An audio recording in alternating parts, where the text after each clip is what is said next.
Hi friends, welcome to Indhu's kitchen.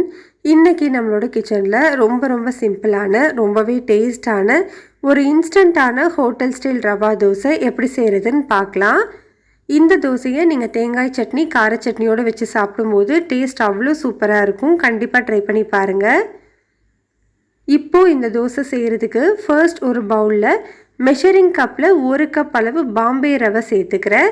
குட்டி குட்டியாக இருக்கும் இல்லையா ரவை, அந்த ரவை சேர்த்துக்கோங்க. இப்போது நீங்கள் எந்த கப்பில் ரவை எடுக்கிறீங்களோ அதே கப்லேயே மற்ற பொருட்களையும் மெஷர் பண்ணிக்கோங்க. 1 கப் ரவைக்கு 1 கப் அளவு அரிசி மாவு சேர்த்துக்கணும். பச்சரிசி மாவு, புழுங்கல் அரிசி மாவு, வறுத்தது வறுக்காதது எது வேணும்னாலும் நீங்கள் சேர்த்துக்கலாம். கூடவே 1/2 கப் அளவு மைதா மாவு சேர்த்துக்கணும். மைதா சேர்க்க விருப்பம் இல்லை அப்படின்னா நீங்கள் 1/2 கப் கோதுமை மாவு கூட சேர்த்துக்கலாம். ஆனால் ஹோட்டல் ஸ்டைலில் செய்கிறதுனால நான் மைதா சேர்த்துக்கிறேன். இது கூட 1 டீஸ்பூன் அளவு உப்பு, கூடவே 1/2 டேபிள் ஸ்பூன் அளவு சீரகம் சேர்த்துட்டு இதில் ஒரு 2 கப் அளவு தண்ணி சேர்த்துக்கலாம். ஃபர்ஸ்ட் நம்ம கட்டிகள் எதுவும் இல்லாத மாதிரி நல்லா கலந்து விட்டுக்கோங்க. அதுக்கப்புறமா இன்னொரு 2 கப் அளவு தண்ணி சேர்த்துக்கிறேன். மொத்தமாக நான் 4 கப் அளவு தண்ணி சேர்த்துருக்கேன்.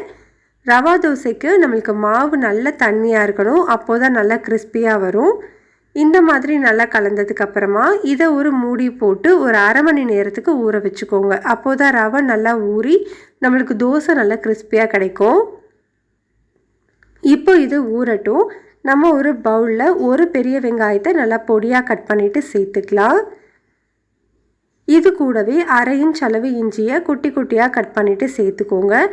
கூடவே காரத்துக்கு ஒரு பச்சை மிளகாயை பொடியாக கட் பண்ணி வச்சுருக்கேன். கூடவே கொஞ்சம் கருவேப்பிலை, கொஞ்சம் கொத்தமல்லியும் பொடியாக சேர்த்துட்டு கட் பண்ணிவிட்டு சேர்த்துக்கலாம்.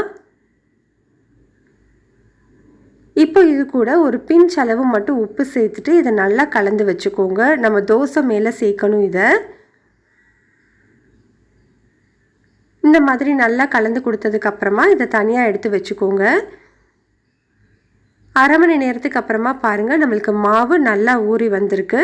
இது கூட நான் இன்னும் 1 கப் அளவு தண்ணி சேர்த்துக்கிறேன். நான் மொத்தமாக 5 கப் அளவு தண்ணி சேர்த்துருக்கேன்.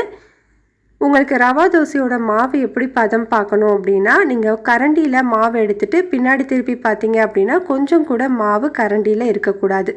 இந்த மாதிரி ஒட்டாமல் இருந்ததுனா தான் நம்மளுக்கு தோசை நல்லா கிறிஸ்பியாக கிடைக்கும். இப்போ நம்ம தோசை ஊற்றுறதுக்கு கல் நல்லா சூடுபடுத்திக்கோங்க. கல் நல்லா சூடானதுக்கு அப்புறமா இதில் ஒரு 2 கரண்டி அளவு மாவு சேர்த்துக்கிறேன். மாவை கொஞ்சம் மேலே தூக்கி ஊற்றிக்கோங்க. தோசையில் இந்த மாதிரி சின்ன சின்ன ஓட்டைகள் இருக்கணும், அப்போது தான் நம்மளுக்கு ரவா தோசை கிறிஸ்பியாக கிடைக்கும். தோசை ஊற்றுனதுக்கப்புறமா நம்ம ரெடி பண்ணி வச்சுருக்கிற அந்த வெங்காயம் மிக்ஸை கொஞ்சமாக தூவிட்டு 1 டீஸ்பூன் அளவு எண்ணெய் சேர்த்துட்டு இதை ஒரு மூடி போட்டுக்கலாம். ஸ்டவ்வை ஹை ஹீட்லேயே வச்சுட்டு ஒரு 3 நிமிஷத்துக்கு வேக வச்சுக்கோங்க. 3 நிமிஷத்துக்கு அப்புறமா இதை ஓப்பன் பண்ணிவிட்டு கரண்டி வச்சு லைட்டாக அந்த மாதிரி அழுத்தி விட்டுக்கோங்க. அழுத்தி விட்டுட்டு இதை ஒரு 3 நிமிஷத்துக்கு ஓப்பன்லேயே வேக வச்சுக்கலாம். ஒரு 3 நிமிஷத்துக்கு அப்புறமா நம்மளுக்கு கிறிஸ்பியான தோசை நம்மளுக்கு ரெடி ஆகிடுச்சு.